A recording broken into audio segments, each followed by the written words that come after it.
hi.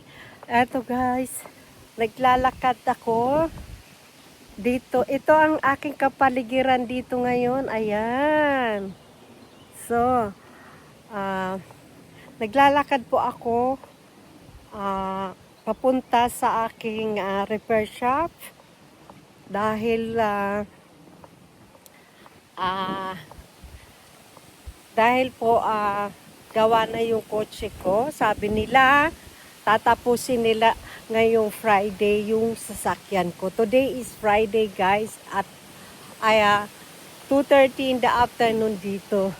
So ang weather ngayon dito ang sarap po. Mahangin siya. Medyo malamig ng konti. Para ka lang naka-aircon dyan sa Pilipinas. Oh, ayan nakita nyo, naka-t-shirt ako. Ayan ang suot ko ngayon. So, kaya naglalakad na ako guys kasi baka inisip ko, baka mamaya tawagan nila ako na kunin ko yung sasakyan ko kaagad.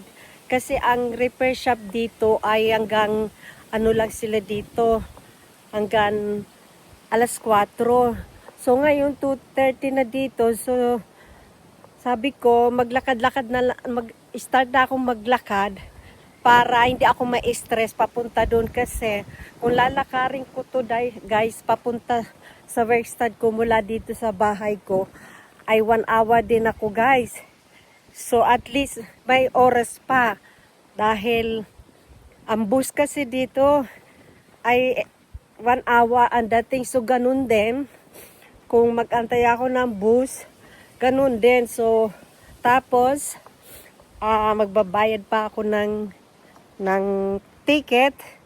So, mas gustuin ko na maglakad ako kasi para exercise din yun. At mas maganda na yung doon na ako mag-antay kaysa ma-stress ako mamayang magtatatakbo ako. So, alam niyo pa guys, last week, nagbigay sila sa akin ng cost ng repair. Sabi nila sa akin is 1,007 euro daw ang pa-repair.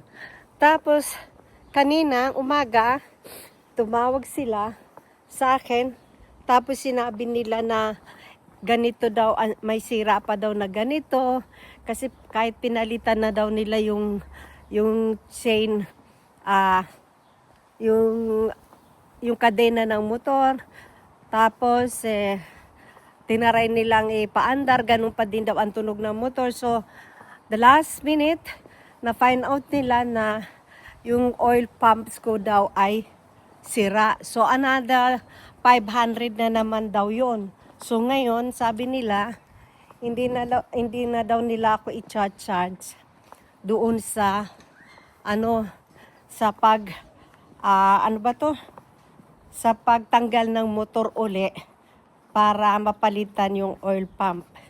So ngayon, kaya ang cost ng repair shop ng bayad ko sa pagpaparepair guys ay inabot ng 2,500. Inclusive tax na yun kasi dito sa Germany 12% ang tax dito. So kumbaga nakigaya din ng Pilipinas na 12% ang tax. Kaya yan, 12% ang tax dito. Ay, tignan nyo, oh. Hello!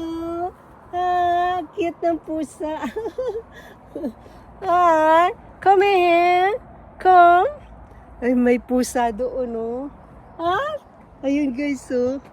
Halika, come. Alam na kahit saan ako maglakad, guys, talaga nakakakita ako ng pusa. So, kaya ayan. So, ngayon, maglalakad ako guys. So, mag-update ako sa inyo kung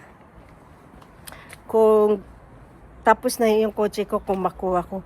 Kasi alam nyo ba, ang hirap ng walang sasakyan dito. Ayan guys, tignan mo oh. Yung bababain ko siya oh.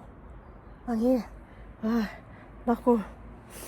Sabi nga guys ng anak ko, ano ba yan? Grabe naman yung presyo ng pagpaparepair dyan sa inyo. 2,500.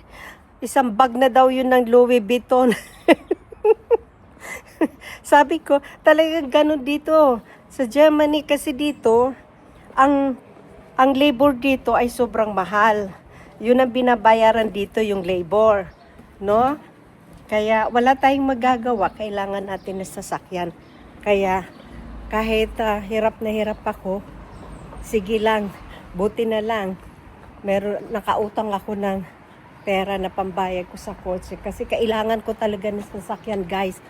Actually, pwede naman ako dun mabus. Kaso, ang daming oras sa akin na mawawala. Imagine. Kaya ayan.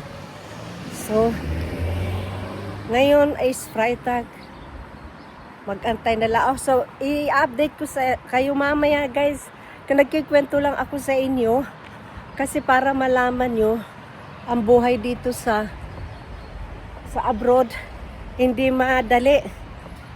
Kaya, ayan. Akala siguro ng mga pamilya dyan sa Pilipinas, pagka abroad ka, masarap ang buhay. Hindi masarap ang buhay namin dito sa abroad. Lahat dito, pag may problema kami lahat ang lumulutas. Walang kamag-anak.